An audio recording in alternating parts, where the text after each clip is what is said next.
Bismillahirrahmanirrahim. Assalamualaikum warahmatullahi wabarakatuh. Perkenalkan, nama saya Ananta Syifa. Saya dari PAI Paralel 2 Semester 4, MPM saya 41188911230045. Di sini saya akan membahas bab 7, Al-Babu Sabi', dengan temanya fil adabil alimi ma watalamidati wa fihi arba'ata asyar. Adab guru terhadap muridnya. Tetapi saya akan menjelaskan bagian yang keempat dan yang kelima. Bismillahirrahmanirrahim. Warrabi'u, bagian yang keempat, ayyasmaha lahu bisuhulati, hendaknya guru mempermudah pertemuannya, liilqa'i fi ta'limi, dengan murid dalam pengajarannya, wa husni talaffudhi fi tafhimi, berbahasa yang baik dalam memahamkan muridnya. La siyama idza kana ahlan zalik, terlebih jika murid itu memiliki keahlian di bidang pelajarannya. Li husni adabi wajdati thalabi, atau bagusnya belajar disebabkan kebaikan adabnya. Husni adabi disebabkan kebaikan adabnya, wajdati thalabi atau bagusnya belajar. Wa hirsihi ala dhaifil fawaid, atau semangatnya atas memahami hal-hal penting atau faedahnya. Wa hifdhi nawadir, dan menghafal hal-hal yang langka. Maksudnya itu guru harus mudah ditemui dan komunikatif. Yang pertama, guru hendaknya tidak menyulitkan murid untuk belajar atau bertemu dengannya agar proses pengajarannya berjalan efektif dan terbuka. Akses yang mudah, tunjukkan sikap terbuka dan perhatian guru terhadap muridnya. Yang kedua, tadi ada menggunakan bahasa yang jelas dan untuk dipahami muridnya. Itu maksudnya ialah guru harus menjelaskan materinya kepada anak muridnya dengan menggunakan bahasa yang baik, mudah dimengerti, dan sesuai dengan tingkat pemahaman muridnya. Itu sangat penting agar muridnya bisa menyerap ilmu dengan benar. Jika seorang murid memiliki kemampuan atau keahlian dalam suatu pelajaran, maka itu bisa jadi bukan semata-mata karena kepintarannya, melainkan karena yang pertama, ada kebaikan adabnya. Murid yang sopan harus menghormati guru dan berakhlak baik, sering mendapat keberkahan ilmu, sehingga pemahamannya menjadi lebih mudah dan mendalam. Lagi bagusnya cara belajar. Maksudnya murid ini harus rajin, teratur, dan serius dalam belajar, sehingga ia cepat menguasai materi dan berkembangnya lebih cepat dari yang lain. Bahasanya semangat dalam memahami faedah penting dan hal-hal yang langka. Maksudnya ini muridnya itu harus bersungguh-sungguh ingin memahami makna mendalam atau faedahnya dari ilmu tersebut. Dan bahkan murid ini harus berusaha menghafalkan materinya atau memahaminya bagian-bagian yang jarang dipelajari orang, yang menunjukkan minat dan dedikasi luar biasa. Wala yudahir anhu min abwabil ulum, guru hendaknya tidak menyimpan macam-macam ilmu. Ma yas'aluhu wa huwa ahlu lahu, bila ditanyakan oleh murid dan dia ahlinya, li'anna dzalik, tentang itu, Rabbuna yuhisu sadra, dapat membimbing dada, wa yunafirru qalba, memalingkan hati, wa yurisu wabasyah, dan menimbulkan kegelisahan. Wa kadzalika la yalqa, begitu juga guru jangan menyampaikan ilaihi ma lam yatahallu lahu, sesuatu yang murid tidak keahlian di bidangnya. Lianna dzalik yubaridu zina, zihna wa yufarriqu fahma. Karena hal itu dapat membekukan hati dan memecahkan pemahamannya. Nah, tadi kan ada guru tidak boleh menyembunyikan ilmu yang dikuasainya jika murid bertanya tentang hal itu. Jika guru paham dan ahli dalam suatu ilmu, contohnya ilmu di bidang biologi, itu harus menyampaikan di bidang biologinya. Tidak boleh seperti matematika ataupun fikih, bunyikan ilmu. Akan tetapi membuat murid itu bingung dan gelisah, dan juga menimbulkan kecurigaan atau menjauhkan hati murid dari gurunya. Ilmu itu ialah amanah yang harus dibagikan kepada yang memang ingin dan pantas menerimanya. Yang kedua, namun guru juga tidak boleh mengajarkan sesuatu yang belum bisa dipahami muridnya. Jika muridnya belum memiliki dasar atau kemampuan dalam suatu bidangnya, maka guru ini tidak boleh memaksakan memberikan ilmu yang tinggi atau yang berat, karena itu bisa membingungkan muridnya atau juga membuatnya pecah fokusnya dan pemahaman. Contohnya itu seperti di bidang ilmu fikih. Seorang siswa yang berpintar dengan di bidang pelajarannya. Nih contohnya, siswa yang A itu pintar di bidang MTK, yang satu lagi di bidang fikih. Nah, guru ini tidak boleh menyampaikan materinya di bidang fikih, karena guru ini berpintar dalam ilmunya itu di bidang MTK-nya. Nah, guru ini harus menjelaskan di bidang MTK-nya, tidak boleh ke arah fikih. Kalau sedangkan guru itu memiliki di bidang keahliannya di MTK, ya sudah MTK saja. Wa in sa'alahu talibu syai'an min dzalika lam yujibahu.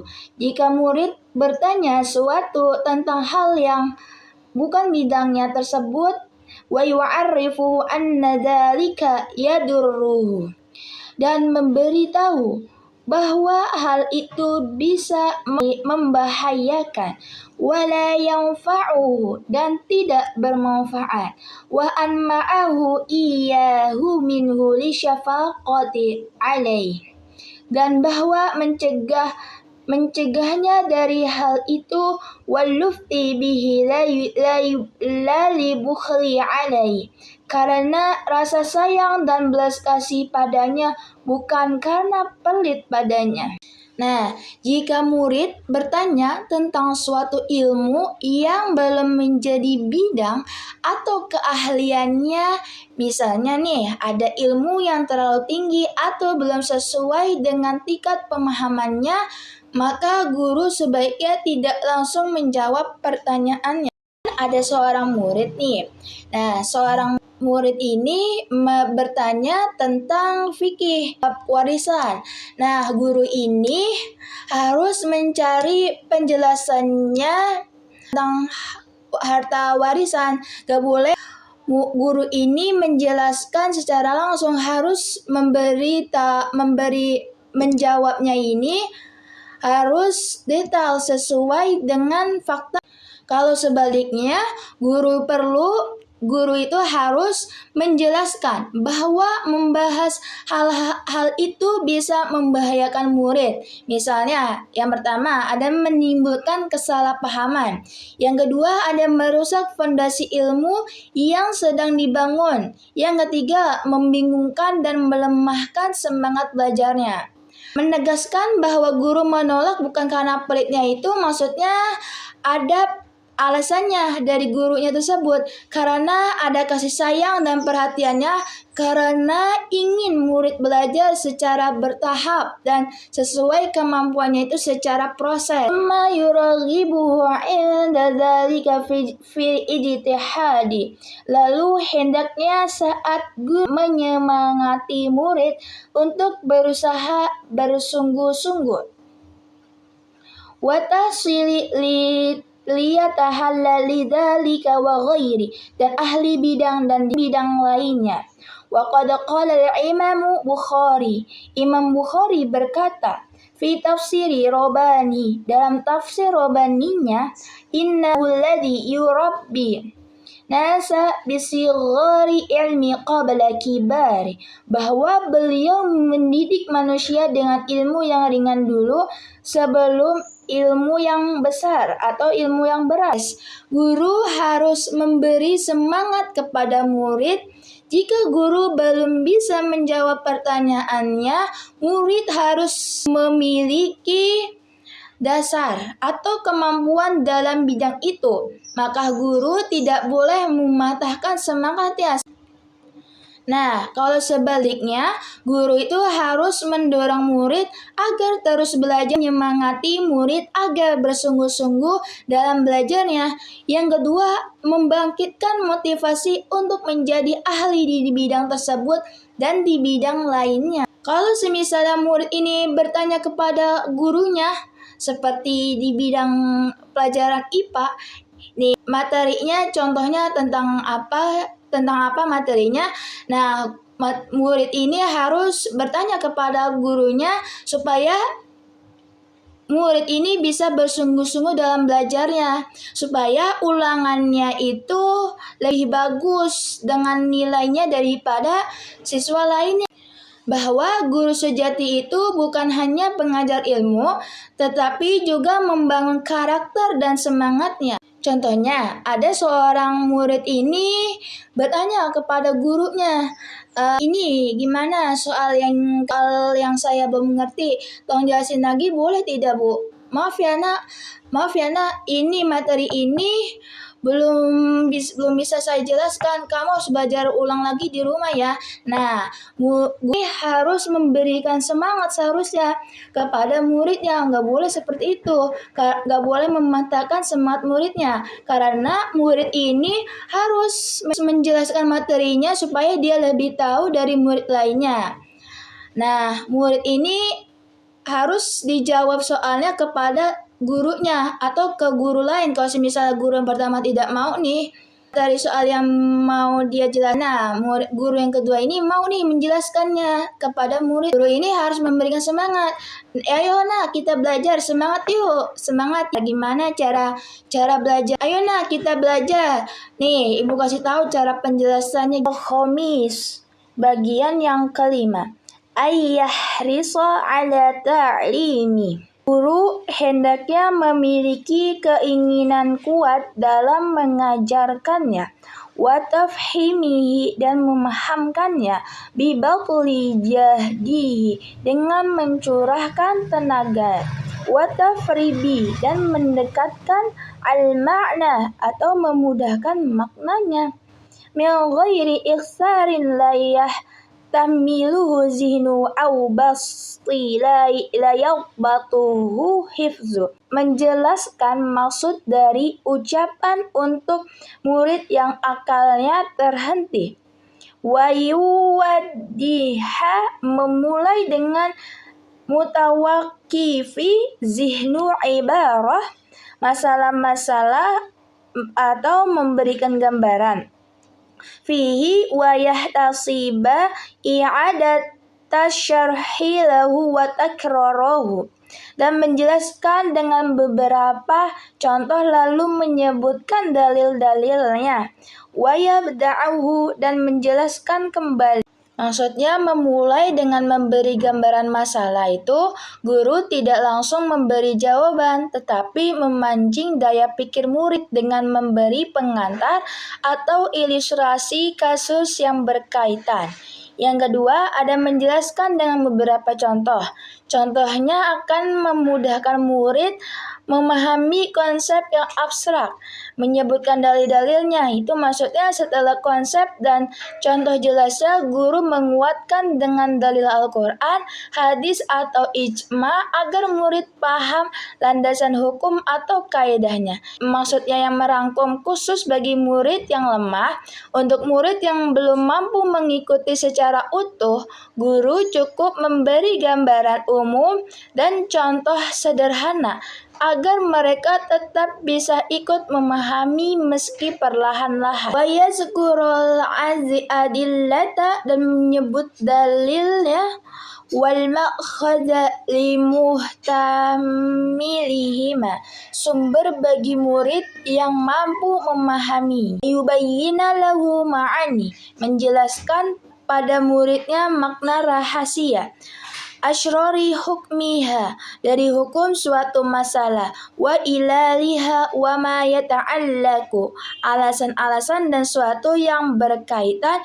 Bitilkal mas'alati min far'i wa asli, dengan masalah tersebut yakni dari asal dan cabangnya.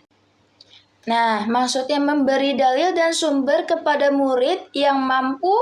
Jika murid sudah memiliki kemampuan memahami secara mendalam, maka guru boleh, bahkan dianjurkan, menyebutkan dalil-dalil syar'i, misalnya ayat Al-Quran, hadis Nabi, atau ijma ataupun qiyas, yang menunjukkan sumber tafsir ataupun hadis, yang bertujuan agar murid tidak hanya tahu apa hukumnya, tapi juga mengapa dan dari mana asalnya. Yang kedua, ada menjelaskan makna dan rahasia hukum suatu masalah.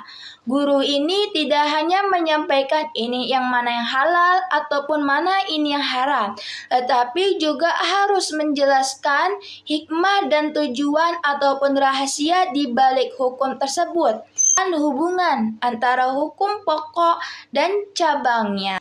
Guru juga menjelaskan bagaimana satu hukum berasal dari masalah pokok ataupun asal lalu berkembang ke cabang-cabang. Contohnya, hukum asal ada sholat wajib. Kalau cabangnya itu wajibnya wudhu, menutup aurat.